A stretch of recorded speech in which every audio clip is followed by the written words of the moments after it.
గజం కేవలం 13,500 రూపాయలకి హైదరాబాద్ కి చేరువలో మీ సొంత ఇంటి కలను నిజం చేసుకోండి శ్రీ వాసవి ప్రాజెక్ట్స్ తో. వివరాలకు ఈ నెంబర్లకు కాల్ చేయండి.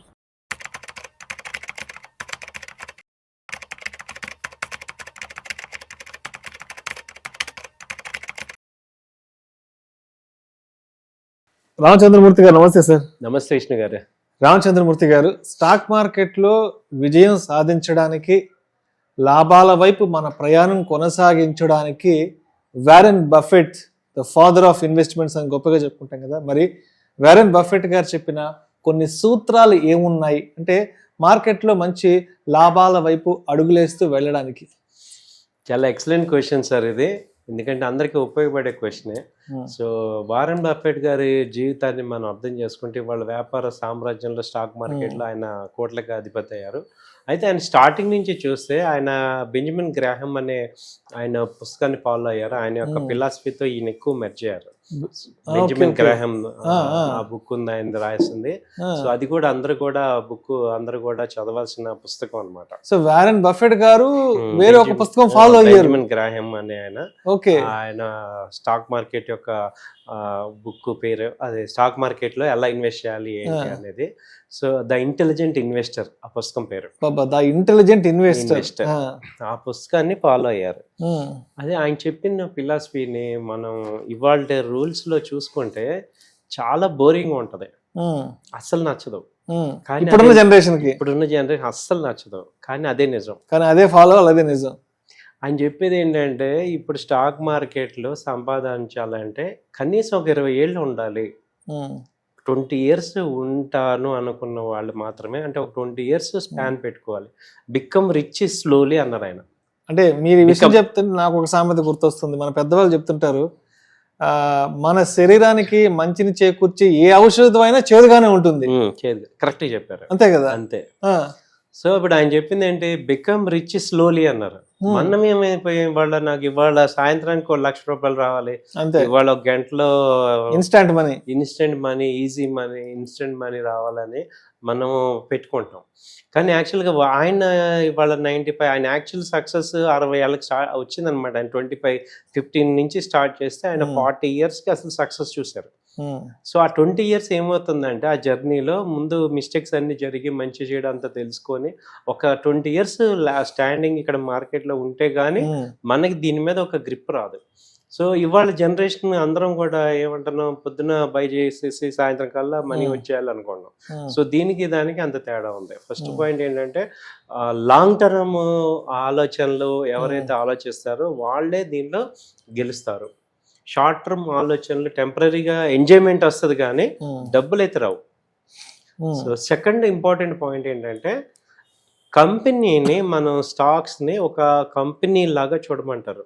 అంటే ఇప్పుడు ఒక కంపెనీ నేను రేట్ చూస్తాం మనందరం.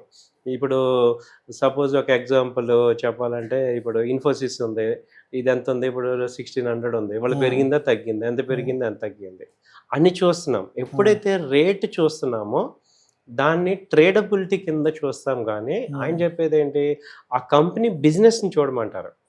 అంటే ఇన్ఫోసిస్ ఏ కంపెనీ, అది ఇప్పుడు ఏం చేస్తుంది, ఏ రంగంలో ఉంది, ఏ సెక్టర్లో ఉంది, వాటి గ్రోత్ ఏంటి, సేల్స్ ఎలా ఉన్నాయి, లాస్ట్ 1 ఇయర్ గ్రోత్ ఎలా ఉంది, లాస్ట్ 5 ఇయర్స్ ఎలా ఉంది, నెక్స్ట్ 3 ఇయర్స్ 4 ఇయర్స్ ఎలా ఉంటుంది ఏంటి అని. అంటే మనము ఒక 20 పాయింట్స్ 30 పాయింట్స్కి ప్లే చేసే వాళ్ళు ఉంటాము, ఒక 100 పాయింట్స్. ఎప్పుడైనా మనం రేట్ చూస్తున్నాం. ఆయన ఏమంటారంటే బిజినెస్ చూడమంటారు. ఈ రెండు క్వైట్ కాంట్రవర్సీగా ఉంది. ఇప్పుడు ఏమంటున్నాం అందరం, రేటు బిజినెస్ నాకు కాదు, ఇప్పుడు అది పెరుగుతుందా తగ్గుతుందా ఏంటి, ఎంత ఉంది, ఎంత ఇన్వెస్ట్ చేయాలి, ఎప్పుడు వస్తుంది అంటే ఫాస్ట్ లైఫ్ అలవాటు అయిపోయి మనం ఏమంటున్నామంటే కంపెనీ బిజినెస్ చూడట్లేదు. ఇప్పుడు ఐపీఓలో లిస్టింగ్ ఉన్నాయి, ఒక్కళ్ళకి కూడా అసలు కంపెనీ ఏంటో తెలియదు. ఊరికే మనం ఐపీఓలో పెట్టేస్తున్నాం. కొన్ని సక్సెస్ అవుతున్నాయి, కొన్ని ఫెయిల్ అవుతున్నాయి. యాక్చువల్గా రీసెర్చ్ అనేది మనం చేయట్లేదు యాక్చువల్గా. సో అందుకే వాళ్ళు ఏమంటున్నారంటే ఆయన, ఈ కంపెనీ గురించి మీరు if you don't know any company don't invest. So if you don't know business don't invest అంటారు ఆయన సింపుల్గా. సో థర్డ్ మేజర్ పాయింట్ ఆయన చెప్పేది ఏంటంటే ఓవర్ దురాశ పడద్దు అంటాడు. ఇప్పుడు ఆశ ఎంత పడాలి, ఇప్పుడు ఈ స్టేట్మెంట్ బాగుంది కానీ యాక్చువల్గా గ్రీడ్ ఉండకూడదు అంటారు. కానీ అసలు ఏది రిలయబుల్, ఎంత ఎక్స్పెక్ట్ చేయొచ్చు. ఇప్పుడు గ్రీడ్ అంటానికి ఎంత మనం ఎక్స్పెక్ట్ చేస్తే గ్రీడ్ అంటే ఎంత వరకు వెళ్తే అది గ్రీడ్ గా మనం దానికి ప్రామాణికంగా కన్సిడర్ చేస్తాం, అది లేదు అనమాట. కానీ యాక్చువల్గా ఏంటి, ఫండమెంటల్ అనాలిసిస్ లో దానికి ఉంది. యావరేజ్ గా ఒక 15% నుంచి 20% పర్ యానం గనక స్టాక్ ప్రైస్ మూవ్ అవుతుంటే దాన్ని నార్మల్ ఎక్స్పెక్టేషన్ అంటాం. మనకి 30%, 100% మల్టీ బ్యాగర్స్ ఇవన్నీ కూడా అయిపోవాలనుకుంటే గ్రీడ్ అంటాం. అంటే ఒక 15 నుంచి 20% కనుక ప్రైస్ మూవ్మెంట్ జరుగుతుంటే దాన్ని నార్మల్ ఎక్స్పెక్టేషన్ కింద తీసుకోవాలి. ఇండియన్ మార్కెట్ లో చూసుకుంటే, ఇండియన్ కాదు వరల్డ్ మార్కెట్ లో ఏ కంపెనీ అయినా కానీ క్వార్టర్లీ రిజల్ట్ కానీ మనకి యాన్యువల్ రిటర్న్స్ 15% ఇస్తుంటే అది ఒక మంచి డీసెంట్ కంపెనీ హోల్డ్ చేసుకోవచ్చు. సో ఇది మూడో పాయింట్. గ్రీడ్ అంటే ఏంటంటే ఈ 15% కాకుండా నాకు 1 year లో డబుల్ అయిపోవాలి, ట్రిపుల్ అయిపోవాలి అనుకుంటే అది గ్రీడ్ లో ఉన్నాం. సో గ్రీడ్ లో ఉన్న వాళ్ళందరూ కూడా ఎఫెక్ట్ అవుతారు. ఓకే. నాలుగో పాయింట్ ఆయన చెప్పింది ఏంటంటే ఎప్పుడు కూడా క్యాష్ బ్యాకప్ ఉంచుకోవాలంటారు. Emergency fund or cash backup. Market fall అవుతున్నప్పుడు కంపల్సరీ కూడా క్యాష్ బ్యాకప్ ఉండాలి. సో ఆ డౌన్ లో కూడా కొనేటట్టు ఉండాలి. సో మార్కెట్స్ అనేవి ఫ్లక్చుయేట్ అవుతుంటాయి. సో మార్కెట్ ప్రిడిక్షన్ కాకుండా ఒక ఫిలాసఫీ, డిసిప్లిన్ ఫిలాసఫీతో ఇన్వెస్ట్మెంట్ చేయమంటారు. ఓకే. సో అది మెయిన్. సో మార్కెట్ ఫాలో అవుతున్నా కూడా మనం చేయమంటారు. అన్నిటికన్నా ఐదో పాయింట్ ముఖ్యమైనది ఏంటంటే కంపెనీ యొక్క మార్జిన్ ఆఫ్ సేఫ్టీ పెట్టుకోవాలి అంటాడు. మార్జిన్ ఆఫ్ సేఫ్టీ అనేది పెద్ద విషయం అనమాట. ఇప్పుడు నిఫ్టీ ఉంది, ఇంత హై రేట్లో కొనొచ్చా? సో ఇప్పుడు డౌన్ సైడ్ ఎంత రిస్క్ ఉంటుంది, పైకి వెళ్ళే రివార్డ్ ఎంత, రిస్క్ రివార్డ్ యొక్క యాక్యురసీని మార్జిన్ ఆఫ్ సేఫ్టీ అంటాం. అంటే ఇప్పుడు సపోజ్ మనం 100 రూపాయలు ఉన్న ప్రజెంట్ స్టాక్ కనుక అది ఒక 30 రూపీస్ 40 రూపీస్ ఆ రేంజ్ లో వచ్చినప్పుడు కొంటే ఇక అక్కడి నుంచి కిందకి వెళ్ళే ఛాన్స్ చాలా తక్కువ ఉంటాయి. ఓకే. సో అలాంటి ఎంట్రీలు కొనుక్కొని, అంటే బాగా మార్కెట్స్ ఎప్పుడైతే కరెక్షన్స్ అయ్యాయో అలాంటప్పుడు మనం ఇన్వెస్ట్మెంట్ చేసుకున్నవి చాలా లాంగ్ స్టాండింగ్ హోల్డింగ్ అవుతుంటాయి. వాటిని టచ్ చేయకుండా ఉంటే అవి మనకి మంచి వెల్త్ క్రియేటర్స్ అవుతాయి అంటారు. సో మార్జిన్ ఆఫ్ సేఫ్టీ అంటే ఇప్పుడు ప్రతి కంపెనీ ప్రైస్ ఒక మూమెంట్ ఉంటుంది, అప్ అండ్ డౌన్ మూమెంట్. అది ఎంత వరస్ట్ మూమెంట్ అయినా నేను కొన్న రేటు కన్నా కిందకి వెళ్ళకూడదు, దాన్ని margin of safety. Right sir, right sir. So ఈ 5 పాయింట్లు బేసిక్.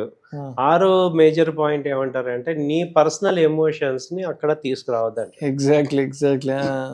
సో మన పర్సనల్ ఎమోషన్స్, ఇప్పుడు మనకి మార్కెట్ పెరిగింది, డబ్బులు రాగానే ప్రాఫిట్ రాగానే ఎక్సైట్ అయిపోవటం, లేకపోతే మార్కెట్ ఫాలో అవగానే డౌన్ అవ్వకూడదు, అంటే ఎంత వద్దన్న వస్తూనే ఉంటాయి. లేదంటే కొన్ని స్టాక్స్ మీద కొంతమంది ప్రేమ కలిగి ఉంటారు, ఇది నాకు ఇష్టమైన స్టాక్, ఇది నాకు బాగా తెలిసిన స్టాక్ అని.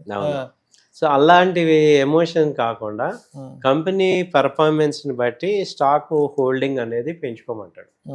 సో కంపెనీ పర్ఫార్మెన్స్ బాగున్నంత కాలం ఆ కంపెనీని హోల్డ్ చేయొచ్చు. సో ఇవన్నీ కూడా అందరం ఒకసారి చదువుకోవాలి. సో మనకేం నచ్చవు ఇవన్నీ కూడా, కానీ అవే నిజాలు.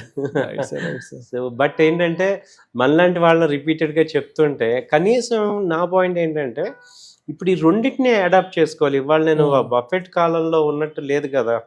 సో ఇప్పుడు నేను అడ్జస్ట్ చేసుకుంది ఏంటంటే కొంత పోర్షన్ ఆయన చెప్పినట్టు ఇన్వెస్ట్మెంట్ కింద పెట్టుకొని, కొంత పోర్షన్ నాకు నచ్చినట్టు ఈ ట్రేడింగ్ అని లేకపోతే షార్ట్ టర్మ్ ఇన్వెస్ట్మెంట్ చేసుకోవటం వల్ల ఇది లాంగ్ టర్మ్ క్యాపిటల్ మనకి మంచిగా సపోర్ట్ అవుతుంది. Right sir, right sir. Thank you sir, thank you so much Ramachandramurthy గారు. స్టాక్ మార్కెట్లో విజయం సాధించడానికి, లాభాల వైపు ప్రయాణం కొనసాగించడానికి తప్పనిసరిగా ఎటువంటి సూత్రాలను, ఎటువంటి స్ట్రాటజీస్ను ఫాలో అవ్వాలి. అండ్ వారెన్ బఫెట్ గారు అంటే ఇవన్నీ ఎక్కడి నుంచి ఆయన ఇన్స్పైర్ అయ్యారు, ఎటువంటి పుస్తకం చదవడం ద్వారా ఆయన కూడా మార్కెట్లో నిలదొక్కోగలిగాడు అన్న విషయం గురించి చాలా చక్కగా తెలియజేస్తే thank you so much sir. Thank you అండి.